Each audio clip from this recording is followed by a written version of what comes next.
La radio numérique a été lancée officiellement ce mardi à Lille, Calais, Dunkerque, Lens, Douai et Valenciennes.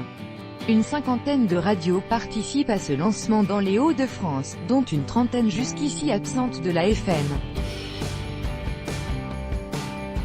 C'est le premier lancement pour la radio numérique terrestre en France depuis 2014. C'est une technologie qui a du mal à s'installer en France. La radio numérique a été lancée officiellement ce mardi à Lille et dans 4 autres agglomérations des Hauts-de-France, espérant ainsi lui donner un nouveau souffle. À condition d'être équipés d'un récepteur compatible, les habitants de Lille, Calais, Dunkerque, Lens, Douai et Valenciennes peuvent désormais goûter aux avantages de la technologie DAB, radiodiffusion numérique via les ondes hertziennes, meilleure qualité du son, flux de données associés, et surtout un plus grand choix de stations. Retour de RFI et FIP. Une cinquantaine de radios participent à ce lancement dans les Hauts-de-France, dont une trentaine jusqu'ici absentes de la FM.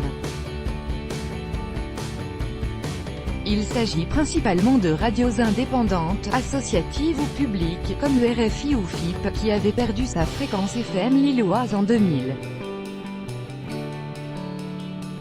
Lancement du DAB à Lille France ce matin. Depuis la @CC Grand Lille, la radio numérique est lancée dans les Hauts-de-France. Ce sont des radios supplémentaires, une plus grande liberté individuelle et un confort d'écoute optimisé pour une grande partie de la région. @dablilpic.twitter.com/mooc sur 6h. François Descoster, @f2coster, June 19. 2018, avec un réseau FM saturé, il y avait besoin d'accéder à des canaux supplémentaires, et de garantir le choix d'écoute, ce que va permettre le DAB, s'est félicité François Descoster, vice-président de la région Hauts-de-France chargé de la culture, lors d'une cérémonie officielle à Lille. C'est le premier lancement pour la radio numérique terrestre en France depuis 2014, après Paris, Marseille et Nice.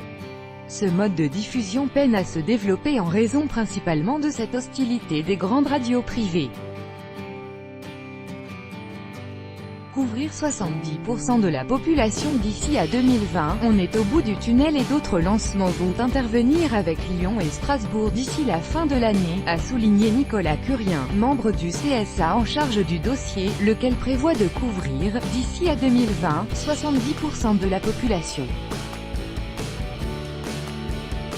Ce déploiement s'effectue en complément de la diffusion FM, la radio numérique n'ayant pas pour le moment vocation à s'y substituer, contrairement à la télévision où la TNT avait supplanté la diffusion analogique en 2005.